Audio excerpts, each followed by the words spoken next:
Debería estar viéndose, ¿se ve?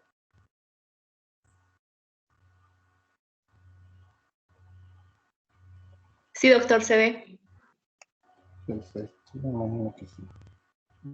Bien. Si bien hemos visto lo que es el colon en esta parte, la irrigación en sí, en el tubo digestivo de esta parte, desde el duodeno hacia lo que es el sigmoides, está a cargo de las dos mesentéricas, tanto la superior como la inferior. Y cuando se juntan, pues forman el arco de Riolano, ¿verdad? Y a su vez van formando las arcadas de Drummond. Como pueden ver en estas dos regiones anatómicas, son dos arterias las más importantes, tanto la mesentérica superior para el intestino delgado y la mesentérica inferior para el colon principalmente. El recto tiene otra función diferente, prácticamente la función es, como antes le llamaban, ¿verdad? Le decían cloaca. Y entonces es eso, sirve de drenaje, de depósito y de paso de las partes desechas de todo lo que viene del proceso que llamamos digestión. Y es por eso que tal vez tenga más irrigación y más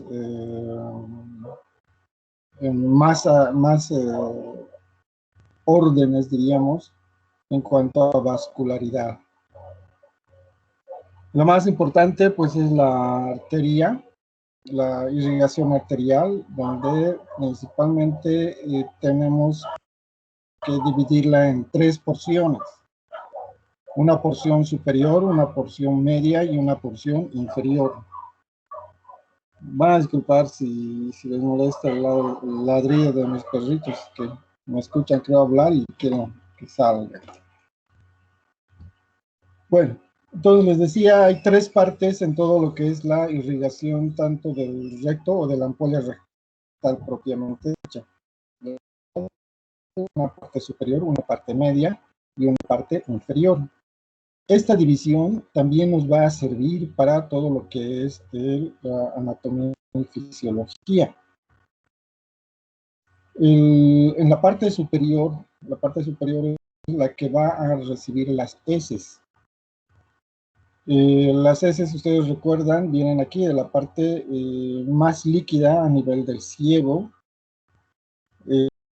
Y desde más o menos este trayecto empieza la absorción de líquidos, casi un 80% de líquidos. Entonces lo que va a quedar es un residuo sólido, que fisiológicamente pues debería ser unos 200 miligramos. Las heces se depositan aquí en esta curvatura que corresponde al sigmoides. En ocasiones es libre precisamente para que caiga y mantenga las heces aquí. Y en ocasiones es más largo, es más redundante, entonces puede llegar incluso hacia la parte derecha o contralateral. Desde este lugar va a pasar a manera de, diríamos, de estimular la parte nerviosa, va a pasar en pequeñas cantidades hacia lo que es la ampolla rectal propiamente dicha. Una vez que hay aquí, como ustedes pueden ver, el residuo rectal que va a pasar hacia lo que es la parte media del recto va a estimular principalmente las porciones tanto del parasimpático como del simpático.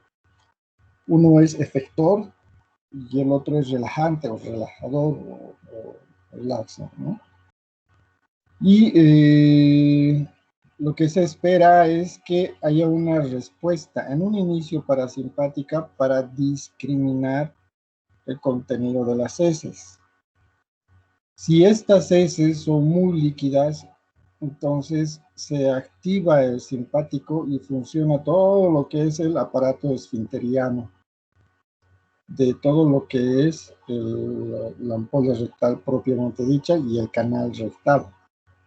¿Para qué? Para producir la continencia.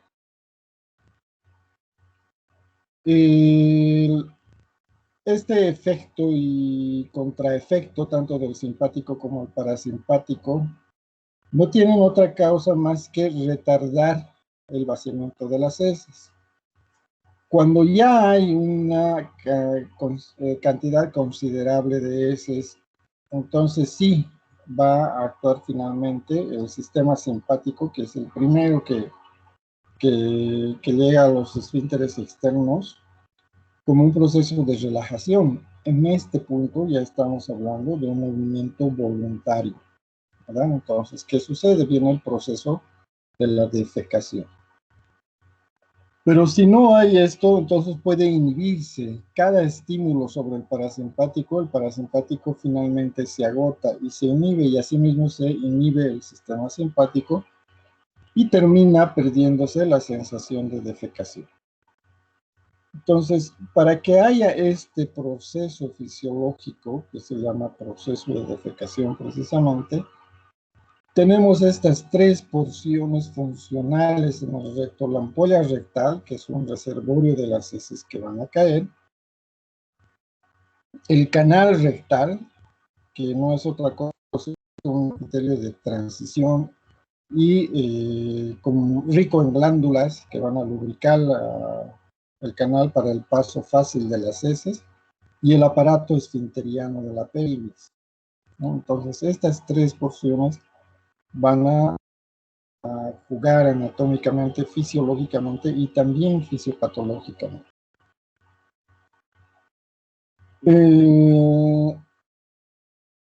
Como pueden ver, entonces es una zona muy móvil, muy activa en todo momento. Entonces sí, la irrigación tiene que ser importante. Cabe resaltar que tiene tres troncos principales o afluentes, diríamos, uno superior, que es de la mesentérica superior, para la parte superior del recto, esta parte de la ampolla, que va a dar los procesos hemorroidales superiores, para otros las arterias rectales superiores. Lo cierto es que van a envolver a través del meso, tanto por izquierda por derecha, formando un plexo vascular, ¿verdad?, en la parte superior, y se van a escamosar con un plexo medio. Este plexo medio tiene un afluente importante, que es la arteria hipogástrica, rama de las ilíacas. También se une con unas ramas, tanto media e inferior, que vienen ya de las pudendas, ¿no? Y así algunos pequeños afluentes también que puede llegar a tener para la parte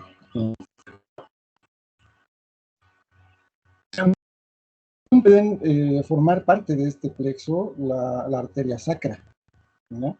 E incluso inconstantes como las arterias sigmoideas. Lo cierto es que esta gran vascularidad que tiene el recto le da la propiedad de este gran proceso fisiológico que tiene. Y el retorno venoso es lo mismo, ¿no? Entonces, a través de las pudendas, a través del plexo hipogástrico o de la hipogástrica, y a través de la mesentérica, entonces va a llegar un tanto hacia lo que es la circulación portal y otro tanto hacia lo que es la circulación de la cava. Es por eso que la absorción de los medicamentos tiene buen efecto, porque tiene los dos sistemas venosos que forman aquí otro shunt para la absorción. Asimismo, dentro de las funciones de esta gran vascularidad, tanto de arterias como de venas, también se dice que forman un proceso termogénico, ¿ya?, regulador de la temperatura, principalmente de todos los órganos del piso pélvico. Los nervios, que ya hemos visto cómo el parasimpático y simpático se comunican aquí a nivel de la ampolla rectal, también van a estar determinados por los nervios pudendos y por los nervios genitourinarios. Se comparten en el piso pélvico tanto el aparato urinario como el aparato rectal. Esto es importante para la cirugía porque podemos ocasionar algunos efectos indeseables, ya sea en el aparato genital o en el aparato urinario, tanto en varones como en mujeres. Desde el punto de vista del drenaje linfático, entonces, tenemos aquí, van a drenar en todo lo que es el territorio pélvico, en todo lo que es el territorio de las ilíacas, tanto primitivas como la interna y la externa, y en todo el territorio celíaco, que se llama, ¿verdad? Que es la aorta abdominal. Y esta drenaje linfático hace pues que también las patologías malignas en el perine sean sumamente agresivas, tanto que hablar de un cáncer de recto es prácticamente, si se está a tiempo, es hacer una cirugía muy grande, y si no se está a tiempo, de un cáncer muy invaso. Entonces, la motilidad hemos visto que es muy dinámica en cuanto a lo que es el movimiento de las heces. Entonces, si queremos hacer un diagnóstico de toda esta anatomía, pues el primero es la motilidad. ¿Para qué nos sirve la motilidad? Para ver el aparato motriz, que tiene dos fases, ¿no? La fase del recto, cómo maneja la ampolla rectal las heces, y la fase esfinteriana, cómo maneja el esfínter el paso de estas heces. Tiene que ser tan exacta que si digamos, por ejemplo, en las diarreas, el que reconoce que es líquido, pues es la ampolla rectal. Y a través de un proceso inhibitorio aumenta el tono del esfínter y no hay defecación. Efecto contrario, cuando las heces son muy secas y deben ser evacuadas, entonces viene el efecto exactamente contrario, ¿no? Entonces, un proceso de excitación primero que va a terminar en la relajación de los esfínteres y sobreviene la defecación. Debe ser así de exacta porque la discriminación incluye los gases, ¿no? La distensión de las paredes también hace que uno pueda discriminar si es gas, sólido o líquido lo que va a salir por ahí. Entonces, esta comunicación de los plexos nerviosos hace que todo este complejo esfinteriano sea muy dinámico. Su anatomía es compleja. Las partes que más nos interesan es que tiene un esfínter interno, que es más músculo liso que estriado, es más involuntario que voluntario, e inmediatamente anexo a este esfínter interno está el esfínter externo. Aquí estamos viendo dos cortes diferentes, ¿no? Y el esfínter externo es más estriado que liso y es más voluntario que involuntario. Cualquiera de los dos, principalmente el esfínter externo, si es dañado, entonces va a resentir y el efecto inmediato es la relajación o la incontinencia. Entonces, estos dos esfínteres, tanto el interno como el externo, son muy importantes a considerar. Si nosotros metemos el dedo al hacer el tacto rectal, y una parte de la valoración es precisamente tratar de tocar estos esfínteres, obviamente con la comodidad que se quiera, con la técnica adecuada y principalmente respetando el pudor del paciente. Pero es importante discriminar qué tan continente es el esfínter, porque es el reflejo de la mayoría de las patologías de toda esta región. Anexos a los esfínteres externos vamos a tener los otros, como son los isquiopubianos, los isquiosacros, los tuboisquiopubianos, y los músculos principalmente que se van a entrecruzar aquí, tanto para el esfínter, para los esfínteres o el piso pélvico genitourinario, como para el piso pélvico rectal. Este entrecruzamiento de estas fibras musculares van a hacer que sea precisamente esta la anatomía de la que estamos hablando, que tiene espacios o celdas o compartimientos que definen de manera precisa todas las partes del recto. Las patologías pueden estar, si no es a nivel de los rectos, será pues a nivel de los elevadores del ano, los isquiopubianos, etcétera, etcétera. Y pueden estar ya sea aquí en la parte más alta, como pueden ser interesquiopubianos, o pueden ser interesfinterianos o transesfinterianos, como vamos a ver más adelante. Es importante definir esto. Y la motilidad, el examen de motilidad que se hace hoy en día, antiguamente era a través de como el electrocardiograma. Hoy en día es solamente una bomba de presión y se ve una curva de colores, ¿verdad? ¿Qué partes se contraen más rápido, qué parte es más lenta, qué parte se contrae más fuerte, qué parte es menos fuerte? ¿Y cuál es la asincrónica, la disincrónica, etcétera? Una cantidad de información solamente para esta región. Entonces, uno de los exámenes diagnósticos de la motilidad de estos músculos se llama motilidad precisa. El otro es la endoscopía.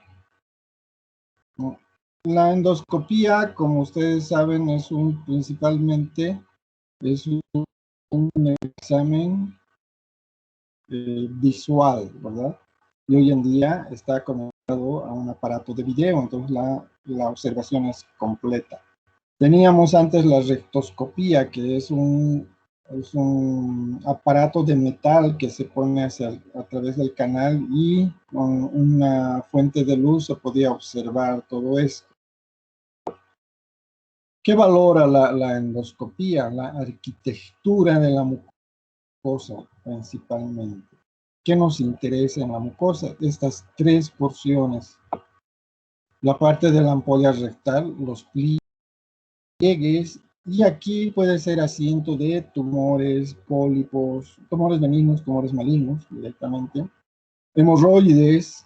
Todos los plexos de los que hemos hablado, tanto venosos como arteriales, están rodeando prácticamente todo el canal rectal.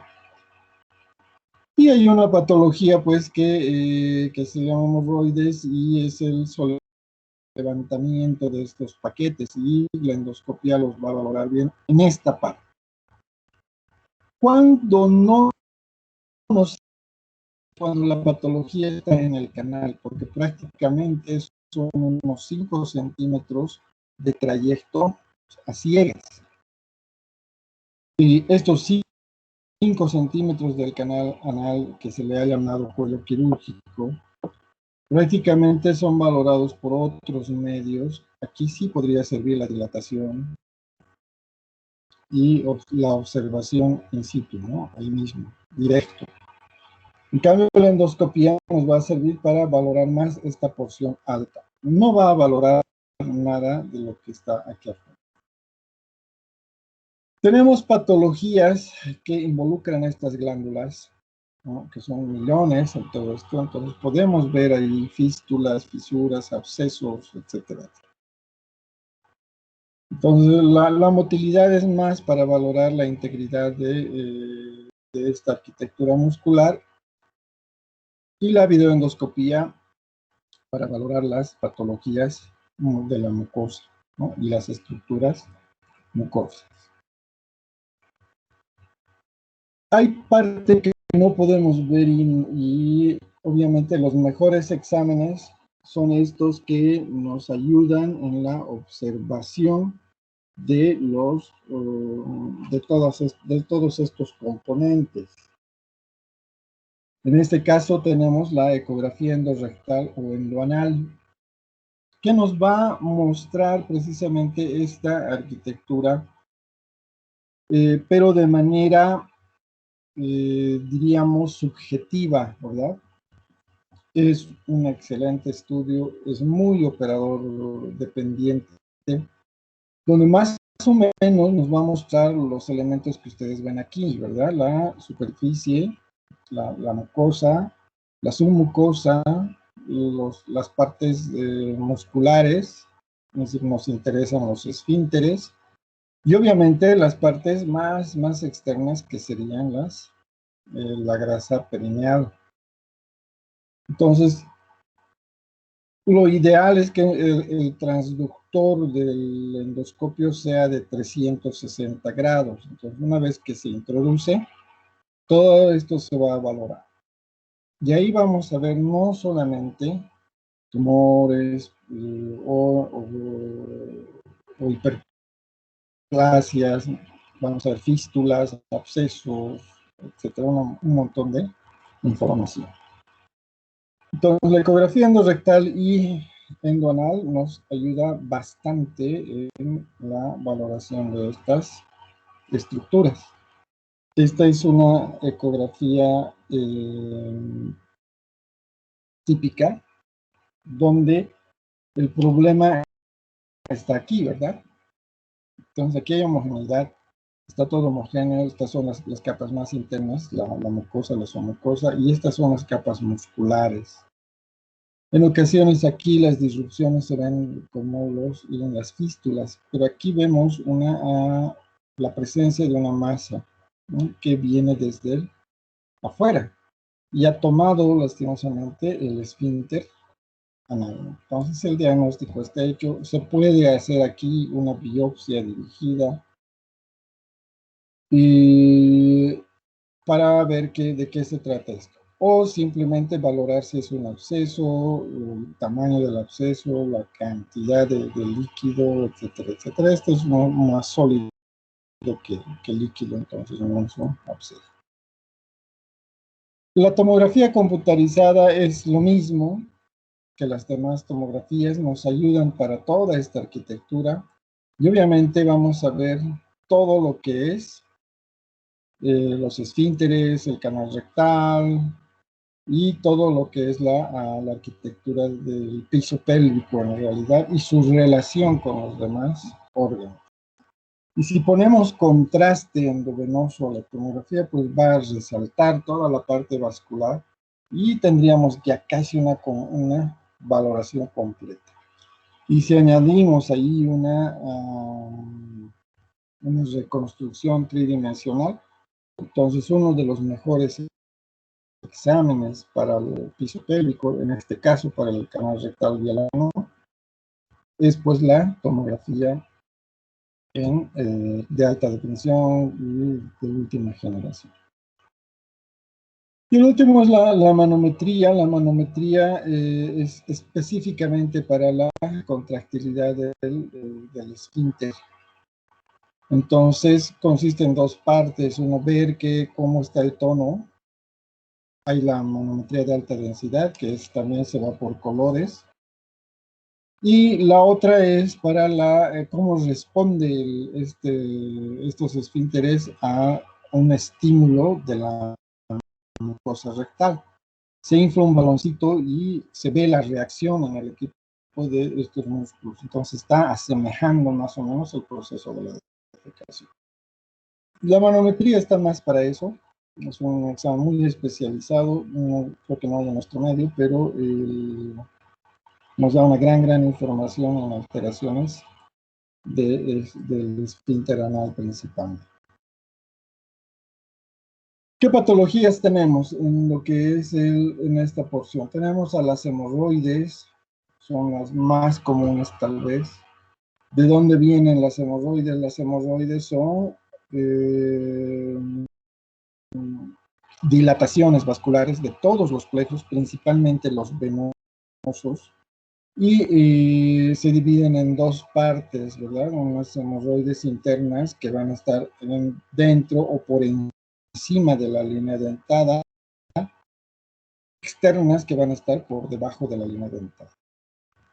Las de encima generalmente son muy sangronas, sangran, y las de por debajo de la línea dentada son más que sangronas, son dolorosas, ¿no? Entonces, hay que ver estas dilataciones y se dibujan como son levantamientos, tanto afuera como adentro. Esto, como ustedes, puede prolapsarse. Entonces, si aquí hay una hemorroides, puede jalar esta mucosa y salir hasta aquí, y nosotros la vamos a ver afuera. Entonces, es una de las complicaciones de esta patología. ¿De dónde se forman las hemorroides? Es por la presión intraabdominal elevada. Entonces, cabe decir que la obesidad, el embarazo, una de las causas más frecuentes en mujeres, las posiciones que evitan el correcto funcionamiento de este esfínter, el estar sentado más de 1 hora, por ejemplo, o estar sentado en el baño empujando más de 5 minutos. Entonces, todo esto va a terminar o determinar una hemorroida. A esto habría que agregar lo que es algunas, ¿cómo se llaman? Determinantes y predisponentes, ¿verdad? Y determinantes serían los que hemos dicho, y predisponentes serían aquellas labores que van a ocasionar la éstasis venosa de estos plexos. Dentro de estos está la constipación, el uso de materiales irritantes. Si recuerdan, los papeles higiénicos antes, no todavía hay, pero venían de colores, con perfumes y todo eso. Entonces, a veces estas sustancias o estas tinturas son muy altamente irritativas y pues se vuelven aumentan la patología hemorroidal o la complican, ¿no? Entonces, esta es una de las enfermedades más comunes, y eso hay que recomendarle al paciente, que si va a ir al baño, que no vaya más de 5 minutos. Hoy en día es muy frecuente por el celular. Es muy frecuente también antes eran los leedores de periódicos, les decían, porque entraban y leían todo el periódico mientras estaban sentados en el baño. Hoy es el celular. Todos los que usan ropas ajustadas, ropas calientes, los que se sientan sobre cosas calientes, producen dilatación de los plexos, y si esto se va perpetuando, es pues un exacerbante de las hemorroides. El evitar el uso de material extraño, papel común. Antiguamente usaban hasta piedritas en nuestro medio, en el campo. Entonces, todo esto empeora el proceso de la hemorroides.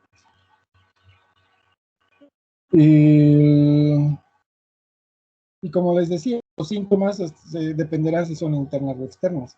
Las internas sangran más, pero el sangrado es característico. Generalmente es después de el paso de las heces secas. Entonces, mientras más secas las heces, salen por el canal rectal, erosionan las dilataciones venosas y hay un sangrado rojo rutilante, brillante. Y solamente es mientras haya habido ese trauma. Después cede. Hay que diferenciarlo de la hematoquesia franca, que es la sangre es la que llama al baño al paciente. Entonces, el baño tiene ganas de defecar, va al baño y defeca sangre. En cambio, aquí no, el paciente tiene sensación de defecar, hace las heces normales, pero al limpiarse con el papel de que es sangre lo que tiene. Y cede espontáneamente, entonces es una hemorroides interna. Pero si hay dolor, es probable que esté por debajo de la línea dentada o involucrando la línea dentada. Estas son las dolorosas, entonces son las hemorroides externas, ¿no? Pueden prolapsarse, como les decía, ahí están los grados. Si no la ven, es un grado A, y si meten el dedo está ahí, pues es un grado A. Pero si le hacen empujar al paciente y ven que trata de salir una dilatación, es un grado B. Y si no sale, entonces ya es un complicado, el hemorroide es complicado. Pero si sale y no se entra, ¿no? Estos ya serían los signos de las hemorroides. ¿Y qué vamos a ver? Las dilataciones venosas como tal. ¿Cómo se hace el diagnóstico? Ya sea con un tacto rectal, tratando de tocar los paquetes internos, con endoscopía o sin la visión directa, ¿no? La rectoscopía. Y obviamente la clínica. ¿Qué tratamiento le vamos a ofrecer al paciente? Siempre y cuando no se haya podido controlar con medios conservadores. Los medios conservadores son evitar todos los predisponentes y determinantes de los baños de asiento. Si no cede, entonces habrá que hacer estas 4 técnicas que hoy en día se utilizan. Hay muchas más. Una es la ligadura con baño de caucho, otra es quitar directamente la hemorroides, la hemorroidectomía de Whitehead, es una muy diseminada, y una grapadora con un PPH que se hace para paquetes hemorroidales, que es exclusiva, liga y saca. Entonces este es el endoscopio. Entonces observen, entró el endoscopio y se da la vuelta. Y estamos observando un esfínter, pero es un esfínter hipotónico. Si ustedes pueden ver, la mucosa está muy, de hecho le está empujando el endoscopio a la mucosa, ¿verdad? Aquí está una dilatación ya complicada, es un paquete varicoso, lo más probable que es el que más sangra, información que también puede ya complicarse, y aquí va a haber otro más. Por aquí se pueden distinguir los plexos ya engurgitados. Entonces esta es una enfermedad hemorroidal de tipo B, porque está jalando desde abajo, desde el canal rectal, ¿verdad? Si estuviera esta, por ejemplo, es de tipo A, solamente está aquí adentro. Puede ser que no prolapse, pero se puede tocar seguramente con el dedo. Esta forma de hemorroides que se va seguramente hacia el canal va a producir una especie de moco. Entonces la zona siempre va a estar húmeda y eso va a ser la siguiente. Puede escocer, ocasionar prurito, empeora con el rascado obviamente, y tiende a manchar la ropa interior. A eso se llama fluxus, ¿no? Es una de las causas de consulta frecuentes por hemorroides. Rara vez duelen estas hemorroides, pero cuando duelen sí son muy molestosas. Entonces, ¿qué se puede hacer? Se puede ligar. Aquí, como ustedes ven, se está traccionando, este es el rectoscopio, se tracciona la hemorroides y se pone una banda de caucho aquí abajo. ¿Qué va a suceder? Entonces esto se va a necrosar, se va a desprender y finalmente se va a salir espontáneamente. ¿No? También se puede hacer una hemorroidectomía. Este es un prolapso. Como ustedes pueden ver, aquí ya se ha salido totalmente la mucosa. Y se va a diferenciar de un prolapso intestinal. Este es un prolapso hemorroidal, y hay que diferenciarlo del prolapso intestinal. ¿Por qué? Porque tiene bandas radiadas. El prolapso hemorroidal, como son paquetes aislados, se forman bandas radiadas. En cambio, el prolapso intestinal mucoso es circular. Vemos los pliegues de la mucosa. Los tratamientos son muy diferentes. ¿Cómo viene el paciente? El paciente refiere que se le ha salido una masa y que toca una masa ahí abajo. Puede ser muy dolorosa. Estas sí son quirúrgicas. Estas no van a ceder con nada, hay que operarlas. Para estas están una de las técnicas. La de Whitehead es de manera circular, esta es de manera transversal. Esta es la posición de Sims, puede ser también una posición ginecológica, dependiendo de la comodidad del cirujano y de la forma de las hemorroides, ¿verdad? ¿Y qué se hace en la hemorroidectomía? Hay que abrir la mucosa, hay que agarrar una vez abierta la mucosa, hay que agarrar la varice o el paquete venoso y hay que retirarlo. Una vez que se ha retirado, hay que suturar la mucosa, entonces va a quedar así. Si son de este tamaño, no se recomienda retirarlo completamente al 100%. ¿Por qué? Porque puede estenosarse ya en la cicatrización y vamos a ir al otro extremo. Entonces vamos a crear un esfínter realmente hipertónico y con mayor molestia para el paciente. Entonces recomienda sacar por tiempos.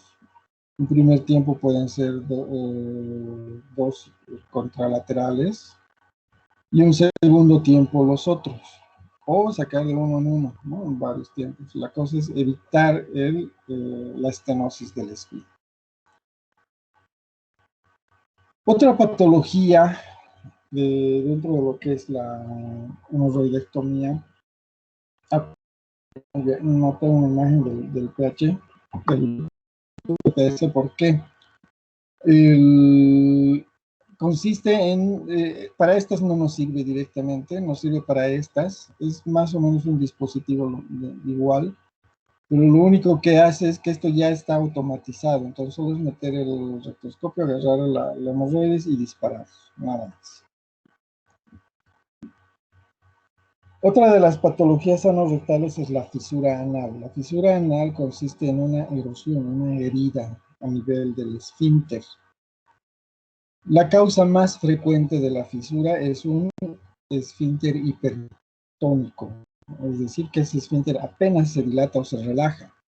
Y si el paciente tiene los mismos predisponentes y disponentes de lo que es la patología hemorroidal, va a sufrir esto. ¿Y qué vamos a ver en el paciente? Esta herida. Esta herida se ve. Ustedes separan un poco los glúteos y se observa un poquito más la mucosa del ano. Entonces se puede observar ahí claramente la lesión. A veces está a la 1 o a las 11, generalmente está entre las 11. Y esto no va a ceder, porque la causa más importante es el esfínter hipertónico. Entonces lo que hay que hacer es cortar el esfínter, ¿no? Pero hay que cortarlo solamente en la parte interna, sin tocar el esfínter voluntario, que sería el esfínter externo. Por eso debe ser hecho ya por un especialista, donde se debe discriminar cuál es el interno y el externo. Se mete el bisturí y se jala hacia adelante. Se puede o no suturar, eso dependiendo del cirujano. Otra de las patologías más comunes es el absceso anorrectal. Hay que diferenciarlo del absceso glúteo. El glúteo es en los glúteos, en cambio el anorrectal viene de aquí, de la mucosa, desde adentro. Y una vez que el paciente indica siento una masa, me duele y tiene fiebre, entonces si se puede tocar, está en planos superficiales. Puede ser un absceso en el espacio perianal, es decir, el ano, y estar anexo al ano. Generalmente puede ser intraesfinteriano. Puede ser un absceso ya más adentro, solamente vemos o tocamos con el tacto rectal y el paciente tiene una sensación de masa ahí, que nosotros no la vamos a ver, pero sí tocar. Y esta puede ser un interesfinteriano o un transesfinteriano o una de la fosa isquiorrectal. Y si no damos siempre con eso, pero tiene los síntomas el paciente, entonces lo más probable es que esté aquí arriba, ¿ya? Los pelvis rectales o los interesfinterianos altos. Solamente con una ecografía anual o una tomografía vamos a ver esta arquitectura. Entonces el absceso anorrectal tiene estas características, ¿no? A manera de clasificación. Entonces pueden ubicarse tanto en la fosa rectal, en los espacios interesfinterianos o en los espacios pelvis rectales. Es el problema de los abscesos. Siempre hemos dicho absceso drenado, absceso curado, es cierto.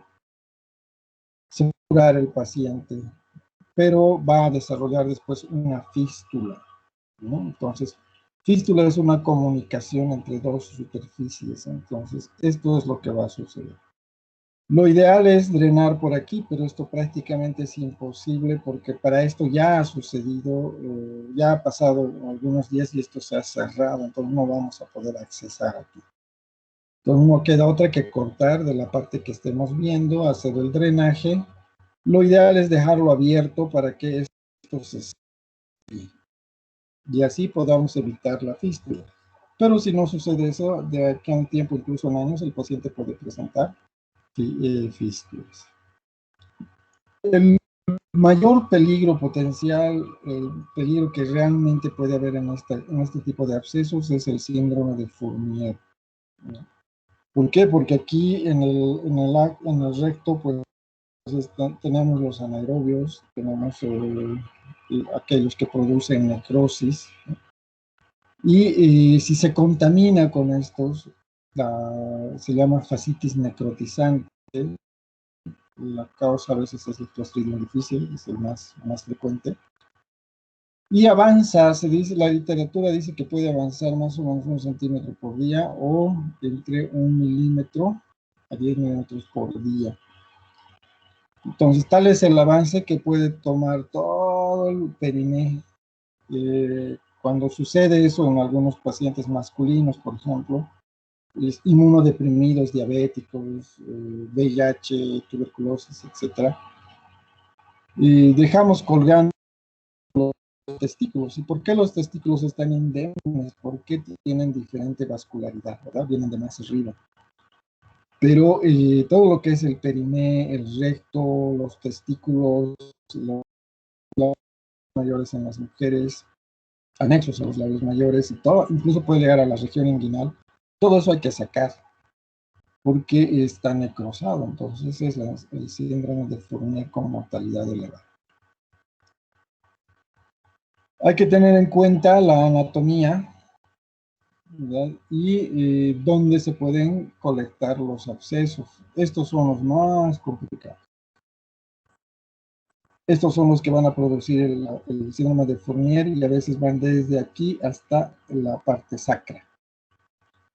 Entonces el paciente se va a denudar toda la piel por este lado, ¿ya? Y en el caso de los varones quedan con los testículos colgando, se saca el prepucio, se sacan las bolsas escrotales, se saca la piel, etcétera, etcétera. Generalmente hay que hacer una colostomía para que no se siga contaminando, el proceso se vaya por otro lado mientras tratamos al paciente. Si estamos a tiempo de tratar el absceso, lo ideal es hacer un corte en X, levantar un colgajo, cosa que esto se quede abierto y curar.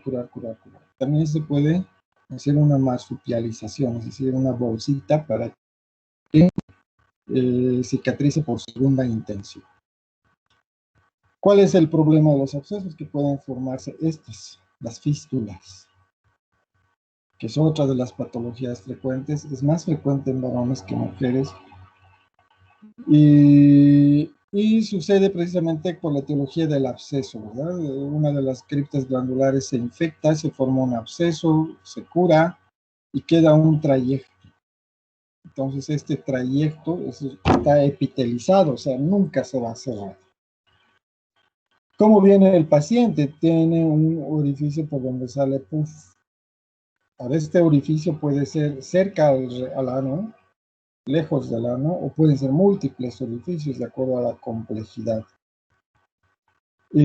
¿Cuál es el reto en las fístulas? Nosotros vemos este orificio por donde sale pus. Ustedes ven, aprietan aquí y va a salir pus, ¿no? A veces heces francas, ¿no? Aparte del recto. Lo más probable es que tenga un orificio interno. El reto es encontrar este orificio interno, porque el tratamiento es sacar todo esto. Y si ustedes observan, esta es la clasificación de las fístulas. Si la fístula es interesfinteriana, al sacar puede no haber problema. Pero si es transesfinteriana, podemos afectar el esfínter externo principalmente y quedar incontinente el paciente. Las peores son estas, las que pueden ir hasta la parte interesfinteriana alta o hasta las fosas esclerotales y recién salir. Entonces podemos confundirnos en el trayecto con un verdadero dolor de cabeza. O pueden ser complejas, un orificio con múltiples orificios internos. Nos puede ser que tratemos solo uno, pero dejamos el segundo, con lo mismo va a recidivar. Y siempre tratando de encontrarlas, cuidando las estructuras del piso pélvico. Estas son las formas de tratamiento que ahorita las tocamos. Entonces, el reto es encontrar este orificio interno, ¿no?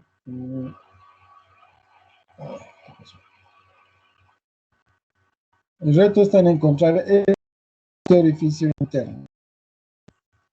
Entonces, ¿cómo hacemos eso? A veces nos valemos de esta regla, la regla de Goodsall, que dice que todos los trayectos que están por delante de una línea media transversal, pues todos los anteriores, todos los edificios externos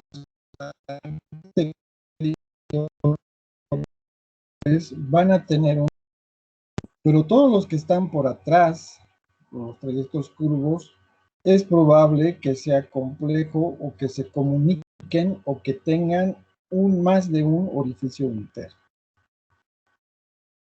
Entonces, si no son dos orificios, lo más probable que si son posteriores estén comunicados adentro o tengan más orificios internos. Entonces, la regla de Goodsall nos pone prácticamente atención a las fístulas posteriores, orificios fistulosos posteriores. Los anteriores son más fáciles de tratar. ¿Qué se hace en el tratamiento de las fístulas anales?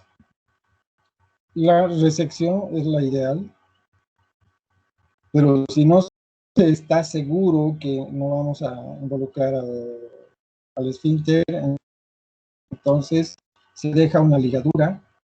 Observen, este era el trayecto fistuloso, entonces va a pasar una liga por aquí y se la va a anudar. Y lo que va a pasar es que la liga va a ir cortando y a la vez cicatrizando. Esta es la menos traumática, pero tiene un porcentaje de éxito del 70% a 60%, es decir, que puedes recidivar la fístula. Y la otra es sellar las fístulas, ¿no? Quirúrgicamente, pero no, para esto tenemos que valernos del econdoscopio, guiadas, etc. Entonces, más un dolor de cabeza. ¿Qué podemos ocasionar si nos metemos con los esfínteres? La incontinencia. Entonces, es el paciente directamente ya no es continente. No siente las heces, mancha la ropa, hay olores malos, ni los gases puede contenerlos. Entonces hay que hacerle un nuevo esfínter y esto se hace con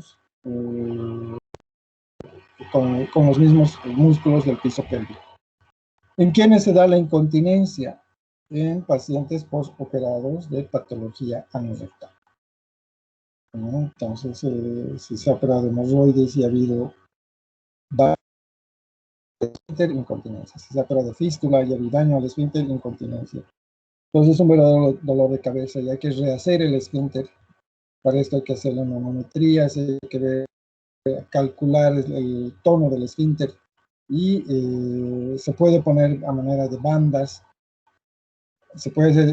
Hay que hacer estimulaciones para ver qué tan continente se está volviendo el nuevo esfínter. Y con esto puede llegar a solucionar el problema.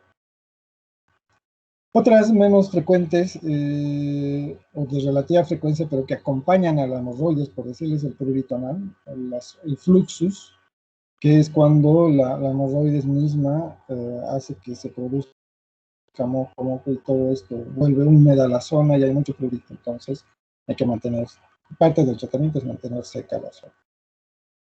Puede haber infecciones virales, la mayoría son de transmisión sexual, puede haber infecciones bacterianas, Aparte de los abscesos, entonces tenemos las dermatitis complicadas, ¿verdad?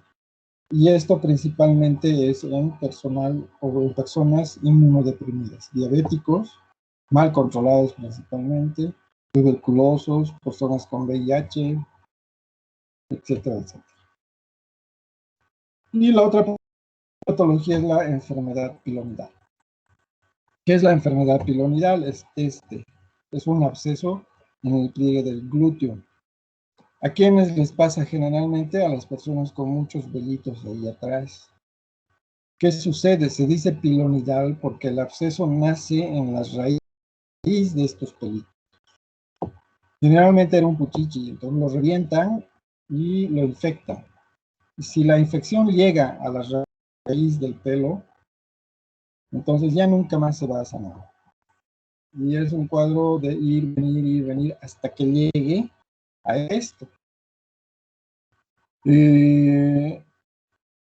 Es clásico, se ve, es molestoso, es doloroso, pero el problema es encontrar esa raíz del pelo infectado, que generalmente ha contagiado a varios, ¿verdad?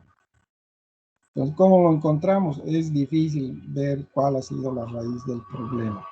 Pero si no lo sacamos, esto nunca se va a curar. Entonces, ¿qué se hace? Hay que denudar todo eso y dejarlo abierto. ¿Cuál es el principio? Llegar aquí, porque todo esto se supone que están todos los folículos pilosos. Entonces, cualquiera de estos se considera infectado. Entonces, ¿qué tenemos que hacer? Aquí está el absceso. Hay que debridar por fuera de las paredes del absceso, llegando hasta el saco. Entonces, si esto veíamos en el paciente, vemos estas pequeñeces, hay que sacarle todo esto y dejarlo abierto y curar.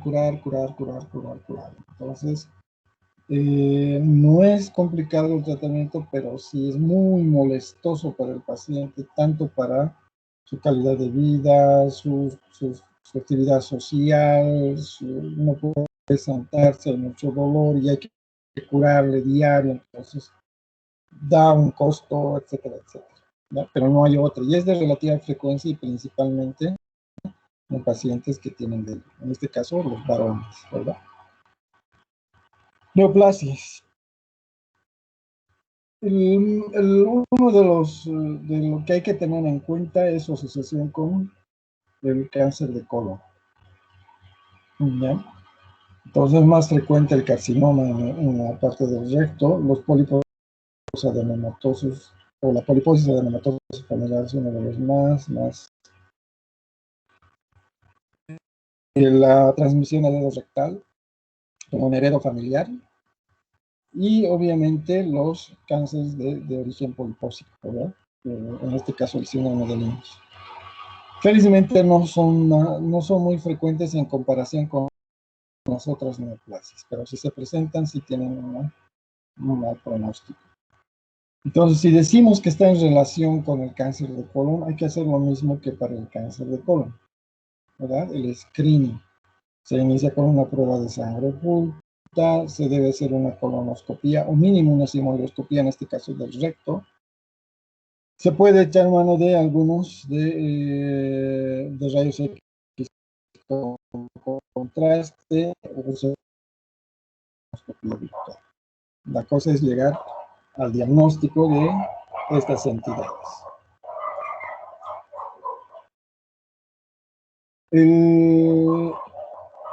Esto ha cambiado, esto está en el shock, pero hoy en día es mejor que si es un riesgo promedio, se ha bajado esto en Japón hasta 35 años, en Estados Unidos es a partir de los 40 años, ¿no? A todos. La primera colonoscopía, llegando a los 40 años, por lo menos en nuestro medio, se recomienda hacer cualquiera de estas pruebas. Lo ideal es una colonoscopía. Si no hay nada, cada 10 años. Pero si encontramos algunos como en el caso de los pólipos, por ejemplo, si los encontramos hay que hacer colonoscopías seriadas, dependiendo del pólipo.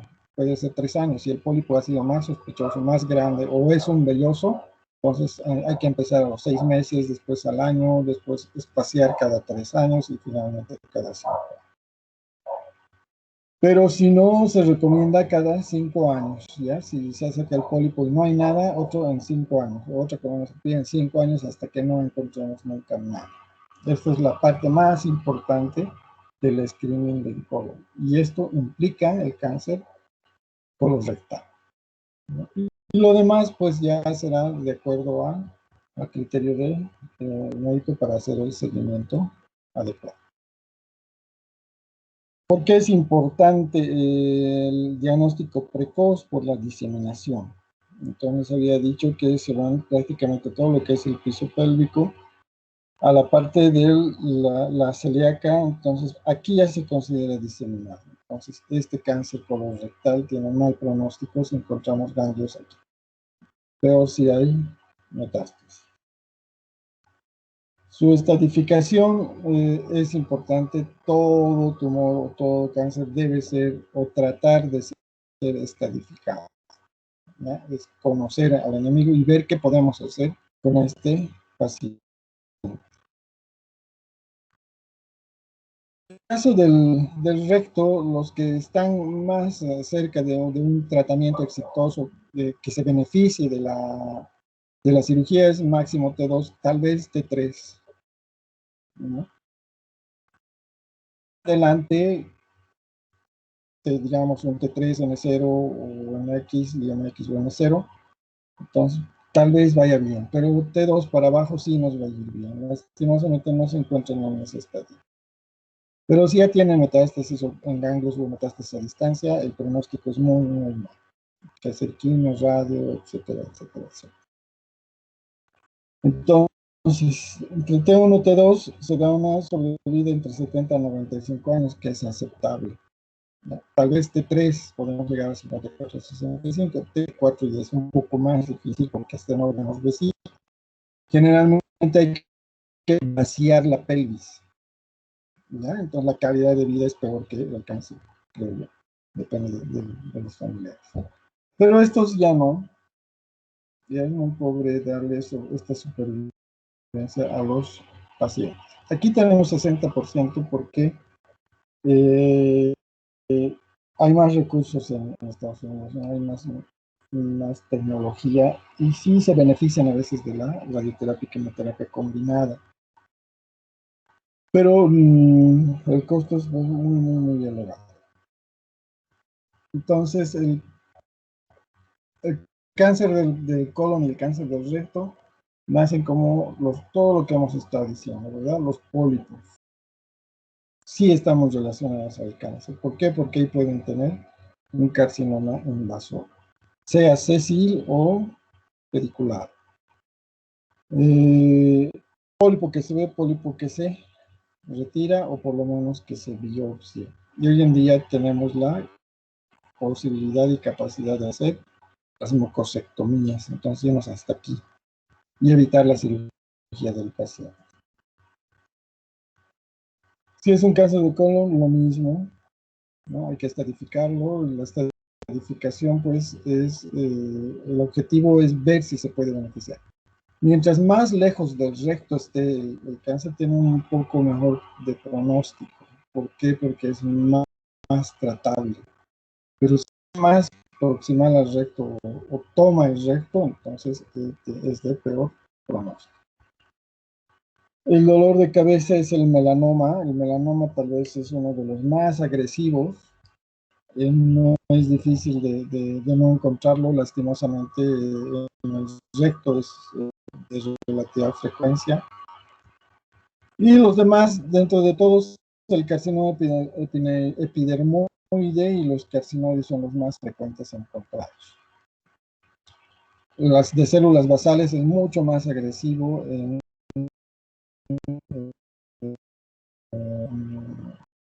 esa distancia y el melanoma en local. Bien, ¿alguna pregunta?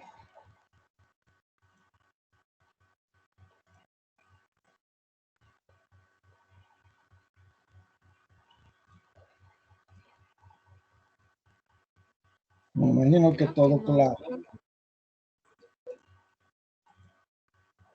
Listo, doctor. Entonces todavía tenemos la siguiente clase para avanzar, pero más o menos hasta aquí sería el examen, ¿ya? Si ustedes recuerdan entonces, el examen estaría entrando todo lo que es desde delgado, colon, apéndice, pólipos, diagnóstico, recto, todo esto y cáncer de colon, ¿no? Ese sería el parcial. Si es que nos da tiempo más, entraríamos por lo menos con hígado más, como está en su programa, pero yo prefiero llevarlo hígado junto con vías biliares, páncreas y vaso. ¿Pregunta?